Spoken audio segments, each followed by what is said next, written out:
This is the truth about discipline and freedom. There is a cruel illusion that traps most people for their entire lives. An illusion so seductive that it promises ease, comfort, and the absence of restraint, yet delivers nothing but chains. That illusion is the belief that freedom means doing whatever you want, whenever you want, without rules, without limits, without order. But here's the truth, and it will sting if you've been asleep too long. The people who live without discipline are never free. They are slaves. Slaves to impulse. Slaves to fear. Slaves to their own weakness. Real freedom, the kind that lets you create, achieve, and live on your own terms, is not born from chaos. It is forged in discipline. The man who cannot command himself will spend his life taking orders from someone else. The woman who cannot control her mind will have it controlled by the loudest voice in the room. Look at history. Look at the great builders of nations, fortunes, and empires. Andrew Carnegie did not stumble into wealth by chance. He was not the laziest man in Pittsburgh who woke up rich one morning. He worked with precision, with daily rituals that sharpened his thinking and focused his energy like a blade. Henry Ford did not revolutionize industry because he felt like it. He worked relentlessly on one idea, one vision, until the world had no choice but to see it. And you right now have a choice. The same choice they had. You can live by accident, or you can live by design. But design has a price. It demands you wake up when you'd rather stay in bed. It demands you train your mind when it wants to wander. It demands you do what is necessary, instead of what is easy. The undisciplined mind craves comfort now. The disciplined mind sacrifices comfort now, for power later. And that sacrifice is the seed from which all freedom grows. E for comfort. When free, people misunderstand discipline because they only see the front end of it. The grind, the repetition, the rules. They don't see the back end, the liberty it creates. It's like planting a seed in the dirt. From the outside it looks like nothing is happening, but deep below roots are forming, strength is building, life is preparing to break the surface. Without those roots, nothing survives the storm, and without discipline, nothing survives the chaos of life. Discipline is not punishment. It is preparation. It is self-respect in action. It is telling the world, I am not here to drift. I am here to direct. Think of Thomas Edison, a man who failed more than 1,000 times before inventing the light bulb. That kind of persistence is impossible without discipline. Do you think he felt like working on the 600th failed attempt? Do you think he woke up every day brimming with motivation? No. Motivation fades. Discipline endures. The truth is, discipline is the highest form of self-love. It is choosing to give yourself the life you want, instead of the life your impulses would settle for. The undisciplined person will eat whatever they crave, spend whatever they earn, believe whatever they hear, and follow whatever path the crowd takes. And then years later, they will wake up trapped in a body they don't like, in a life they didn't choose, with regrets they can't erase. Freedom is not the absence of rules. Freedom is living by the rules you choose for yourself, and having the power to follow them. Imagine your life as a ship. The winds of opportunity will blow for everyone. The tides of change will come for everyone. But without a rudder, without a captain, without a disciplined course, you will drift, and a drifting ship never arrives where it dreams to go. Discipline is your rudder. It is the wheel in your hands, the compass in your pocket, the map in your mind. And once you master it, the storms that sink others will push you forward. People will ask, how did you do it? How did you build that body, that business, that life? And you will tell them, I did it by doing what I said I would do, long after the feeling to do it was gone. Because that's the secret. Discipline doesn't care how you feel. It doesn't care if it's raining, if you're tired, if you're uninspired. It doesn't care if your friends are out celebrating while you're at home working. It doesn't care if the world doubts you. Discipline obeys only one master, the vision you have for your life. And here's what's beautiful. The more disciplined you are, the freer you become. When you have discipline, your finances are free from debt. Your body is free from disease. Your mind is free from anxiety. Your time is free from other people's control. Your soul is free to pursue the dreams that make you come alive. This is the paradox the weak never understand. The chains you put on yourself today become the wings you fly with tomorrow. Discipline is the quiet architect of every empire you admire. It is the unseen force behind every masterpiece, every innovation, every victory carved into the pages of history. But most people don't see it, because discipline works in the shadows. It does not scream for attention. It does not post its progress on the hour. It builds silently, like the deep roots of a tree that will one day split stone. Look at Abraham Lincoln, a man born in a log cabin, with no money, no privilege, no formal education. What he did have was an unshakable will to improve himself. He read by candlelight until his eyes ached. He walked miles to borrow a single book. He studied the law until his mind could cut through arguments like a sharpened blade. This was not luck, this was discipline. And discipline has no bias. It doesn't care where you start, what you've been through, or how far you've fallen. It will meet you where you are, and it will take you where you decide to go, if you stay loyal to it. But here is the danger. Without discipline, your greatest talents will rot unused. Your brightest ideas will die in the dark. Your potential will become a ghost that haunts you, whispering of the life you could have lived. Discipline is not just about doing the work. It is about becoming the person who does the work. It shapes your identity. It rewires your self-image from someone who hopes into someone who executes. When you keep your promises to yourself, something changes inside you. The way you walk, the way you speak, the way you see the world. You no longer negotiate with laziness. You no longer ask for permission to live your life. You stand in the world like someone who knows exactly where they're going. And people feel it. Opportunities feel it. Life responds to certainty. Think of Walt Disney, fired from his first newspaper job for lacking imagination. Most would have taken that as a final verdict, accepted a smaller life, and stopped trying. But Disney built a world out of his mind, brick by brick, sketch by sketch, years before anyone else could see it. Do you think that was magic? No, it was disciplined vision. It was waking up every day and breathing life into a dream no one else believed in. This is the thing about discipline. It requires you to believe before you see. It demands that you plant the seed and tend to it long before the first green shoot breaks the soil. It dares you to endure the season of invisibility, when the world cannot yet see what you're building. But here's the reward. When it finally grows, when the results arrive, they arrive with such force that people will call you lucky, and you will smile, because you'll know the truth. Luck is the shadow of discipline. Now understand this. Discipline will not make your life easier. It will make you stronger. It will make you capable of carrying the weight that crushes others. It will turn obstacles into stepping stones, not by removing the obstacle, but by sharpening you into the kind of person who can climb over it. Every moment you practice discipline, you are writing the terms of your own freedom. When you choose to rise early, you free yourself from the chaos of a rushed day. When you choose to train your body, you free yourself from weakness and fatigue. When you choose to save and invest, you free yourself from the tyranny of financial desperation. When you choose to read, to study, to think, you free yourself from ignorance. And freedom, real freedom, is worth far more than momentary comfort. But here's where most people fail. They wait for motivation to come before they act. They treat motivation like the fuel that starts the engine. But motivation is not the fuel. It is the fire that comes after you start moving. The real fuel is discipline. It is the decision to move whether you feel like it or not. It is the refusal to negotiate with excuses. Henry Ford once said, "A man who stops advertising to save money is like a man who stops a clock to save time." The same applies to action. You cannot wait to feel ready before you start. You must start, and the readiness will grow out of your action. Discipline is the bridge between who you are and who you want to be. And the longer you wait to cross it, the more your dreams fade into distant possibility.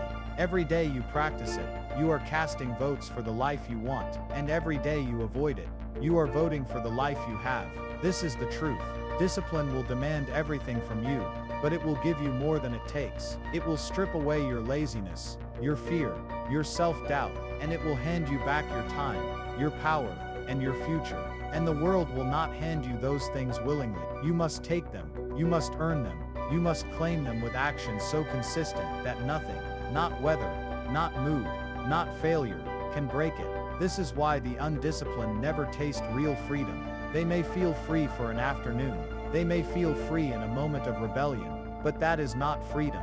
That is just escape, and escape always ends. Freedom, real freedom, is waking up every day, knowing you are in control of your mind, your body, your choices, and your destiny. And discipline is the only door to that room. Most people think the battle for success is fought in public, in the boardroom, on the stage, in front of the crowd. But the real battle is fought in private, in the quiet hours, when no one is watching. It is fought when the alarm goes off, and your body says, stay in bed. It is fought when the plan gets hard, and your mind says, maybe I should quit. It is fought when distraction whispers, this can wait until tomorrow. Discipline is winning those moments. It's the ability to stand guard over your own future and say, no, not today. I'm moving forward. Because here's the unshakable truth. If you cannot command yourself in the small moments, you will not command your life in the big ones. Think of the great visionaries, men and women who rewrote what was possible. Steve Jobs was not celebrated for doing what everyone else was doing. He was celebrated because he obsessed over details most people never even saw. He demanded excellence from himself and from everyone around him, not for the sake of perfection, but for the sake of the vision. And the vision demands discipline. Without discipline, vision is just a dream. With discipline, vision becomes a blueprint, and a blueprint becomes reality. That's why discipline is not about restriction. It's about amplification. It's about taking your raw potential and focusing it into something so sharp it can cut through the noise of the world. But let me warn you, the world will resist you. It will offer you shortcuts, distractions, and applause for doing less than your best. It will tempt you to trade your long-term freedom for short-term pleasure. It will try to convince you that you deserve a break before you've earned it. And if you are not disciplined, you will fall for it. You will take the bait, and you will find yourself trapped in mediocrity, wondering where your time went. The disciplined understand something the rest do not. Every choice is a trade. When you choose to sleep in, you trade progress for comfort. When you choose to spend instead of invest, you trade your future for your present. When you choose distraction over focus, you trade mastery for entertainment. And the sum of those trades is your life. Look at Alexander the Great. By the age of 30, he had built one of the largest empires in history, not because he was born with more time, but because he refused to waste it. He disciplined himself to study strategy, to master the art of leadership, to make decisions without hesitation. He understood that greatness has a window, and that window does not stay open forever. Neither does yours. Time will pass whether you are disciplined or not. The years will go by whether you build something or not. And one day, you will wake up in the future you are creating right now. Ask yourself, will that future be one you chose, or one you settled for? Discipline is the deciding factor, because here's what's extraordinary about it. Discipline compounds. The work you do today makes tomorrow easier. The habits you build now create momentum that carries you forward when motivation fades. The skills you practice now become second nature, freeing your mind for bigger challenges. At first, discipline feels heavy, like dragging a stone uphill. But over time, something changes. Your legs get stronger, your breath gets steadier, and one day, you realize you're no longer pushing the stone is pulling you. This is the magic of discipline, the shift from force to flow. When the habits are so deeply ingrained that they carry you toward your goals without resistance. When success becomes the natural byproduct of who you are. But to reach that point, you must first endure the friction, the early days, when everything in you wants to quit. And this is where most people fail, because they misinterpret the pain. They think the discomfort means they're doing something wrong. They think the resistance means they're not cut out for it. No, the discomfort is the forge. The resistance is the proof that you are reshaping yourself. Steel is not made without fire, and you will not be made without discipline. Remember Thomas Edison's words, when a reporter asked how he felt about failing over 1,000 times. I didn't fail 1,000 times. The light bulb was an invention with 1,000 steps. That is the mindset discipline gives you. The ability to see every setback as a step, not a stop. Without it, failure feels final. With it, failure feels like feedback. This is why disciplined people rise while others remain stuck. They keep showing up. They keep taking the steps. They keep building the bridge, while others are still drawing sketches. And one day, they arrive. Not by accident, not by luck, but by the relentless application of discipline, day after day, until what was once impossible becomes inevitable. Resilience is discipline under fire. It is the proof that your commitment is not conditional. Anyone can be disciplined on the good days, when the sun is shining, the plan is working, and the rewards are in sight. But what about the days when everything falls apart? What about the mornings, when you wake up to bad news, to setbacks, to losses you didn't see coming? What about the moments when the dream feels farther away than when you started? This is where most people break. Not because they don't have the talent, not because they don't have the intelligence, but because they never trained the muscle of staying in the fight. Resilience is not about avoiding pain. It's about learning to carry it. It's about keeping your head when the storm is screaming in your face. It's about staying on the battlefield when your mind begs you to retreat. And discipline is the foundation of that resilience. You cannot stand firm in the storm if you've been drifting in calm waters. You cannot summon strength you never built. Look at the life of Abraham Lincoln. Failure after failure, defeat after defeat, tragedy after tragedy. He lost elections, lost business ventures, lost the woman he loved. Yet each time, he returned, not out of stubbornness alone, but out of a disciplined belief that his purpose was greater than his pain. And because he stayed the course, he would one day lead a divided nation through its darkest hour. That is the truth about resilience. It's not just survival. It's the will to move forward while carrying the scars. It's the refusal to let your wounds define your walk. Adaptability is its twin. Discipline gives you the structure.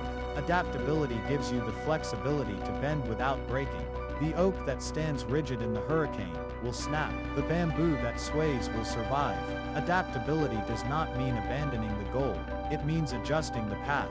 Thomas Edison changed his designs thousands of times before success. Henry Ford adjusted his methods until the assembly line changed the world. Walt Disney altered his business model repeatedly until his vision found a way to breathe. And here's the key. Adaptability without discipline is chaos. Discipline without adaptability is stagnation. You need both, the unshakable commitment to the vision, and the willingness to pivot when the road ahead demands it. When life changes, and it will, discipline keeps you from quitting. Adaptability keeps you from crumbling. Together they make you unstoppable. But make no mistake, both require one thing above all, clarity. You cannot be disciplined or adaptable if you don't know what you want. You cannot endure the storms if you're not certain about the shore you're sailing toward. This is why the great achievers of history all spoke of definiteness of purpose. Napoleon Hill called it the starting point of all achievement. Without it, you will waste years chasing distractions, confusing movement for progress. With it, every action becomes intentional. And when you have that purpose in front of you, discipline becomes easier, not because the work gets lighter, but because you no longer waste energy on things that don't matter. Carnegie, Rockefeller, Ford, Edison, they were relentless not simply because they had discipline, but because they had a reason for that discipline. They had something worth the sacrifice. They were willing to pay the price, because the reward wasn't just wealth. It was the freedom to create, to lead, to change the world. You must decide, what is worth your discipline? What vision makes you willing to endure the grind, the discomfort, the years of invisible progress? Because without that vision, discipline will feel like a prison. With it, discipline will feel like a passport. And here's the irony.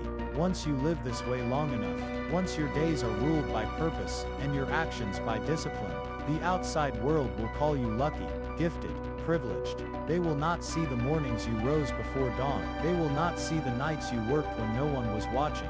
They will not see the 1,000 times you said no to distraction, temptation, and comfort. They will see the freedom you live with, and they will not understand that it was discipline that built it. Because that's the truth about freedom. It is never free. It must be earned daily, defended fiercely, and guarded with discipline.